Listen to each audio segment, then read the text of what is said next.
Hiring होती है तो हायरिंग के टाइम पे ऑटोमेशन इंजीनियर बोल के हायरिंग कर लेते हैं। अब वहां पे आपको फंक्शनल मैनुअल या कुछ भी करा रहे हैं ऑटोमेशन छोड़ के, तो ऐसी सिचुएशन को कैसे टैकल करना चाहिए? I'm a best example for this one. Yeah. LinkedIn पे मैंने बड़ा देखा हुआ है कि सिलेनियम वर्सेस प्लेराइट, मतलब कुछ लोग कह रहे हैं selenium is going to dead. Even जो एक्सपर्ट्स हैं मार्केट में उनका भी कहना ये है कि selenium is going to dead in 5 years। ठीक है, बट सिलेनियम भी अपनी चीज़ों में अपग्रेड करता जा रहा है विद न्यू वर्जन्स। ठीक है, तो आपका कोई थॉट, क्योंकि आपने सिलेनियम भी यूज़ किया, प्लेराइट भी कर रहे हो, तो ऐसा कुछ लग रहा है आपको? नहीं, ये वर्सेस वाली डिबेट में नहीं जाना चाहिए। रीजन इज सभी टूल कुछ प्रॉब्लम सॉल्व करने के लिए आए हैं। जैसे ये एसडेट प्रोफाइल आती है और कहीं पे भी होता है तो एक क्वेश्चन ये भी आता है कि डीएसए के क्वेश्चन रेज होंगे, राइट? तो इससे भी लोग डर जाते हैं बहुत ज़्यादा। डीएसए का जो भूत है उसके बारे में थोड़ा बात करते हैं। देखिए, डीएसए का भूत तो बहुत डरावना है। अच्छा। बहुतों के लिए पर वो क्यों डरावना है वो समझना पड़ेगा। जॉब अपॉर्चुनिटीज इन सेल्सफोर्स क्या है? सेल्सफोर्स का क्या मार्केट है? देखो, अगर सेल्सफोर्स का मार्केट करें तो it is quite good.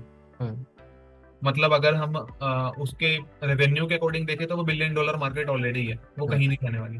Player use होता है हर ओटीटी एप्लीकेशन में जिसपे ये आपका कंटेंट प्ले होता है, जहाँ पे आपके प्ले, पॉज, फॉरवर्ड, बैकवर्ड, ये सारी चीज़ें होती हैं। तो इनकी टेस्टिंग कैसे आप लोग करते हो? कुछ इसके लिए अलग होता है या एक बार आपने प्लेयर को टेस्ट कर लिया दैट इज फाइन, वो फिर सारी एप्लीकेशन सारी वीडियोस पे चलेगा? क्या रहता है उसको?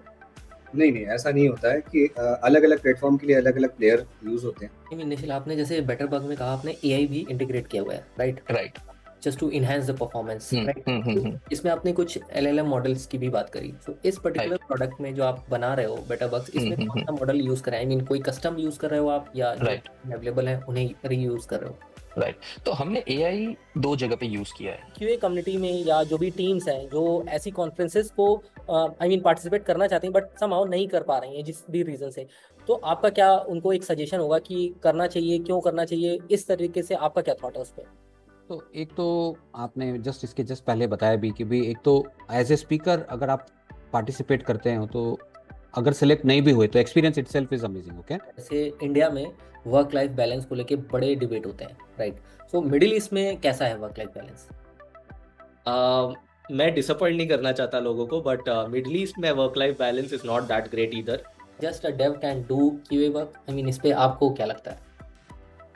टू बी ऑनेस्ट, जब हम प्रोडक्ट लॉन्च कर रहे हैं तब क्या होने वाला है ना, that question mark that only comes into the mind in QAs, not developers. In last 18 years we have seen the changes in the QA from manual to automation and now AI related stuff, but still I have seen good percentage of professionals are working into the functional and they are afraid to move into the automation, and now this AI comes into the picture.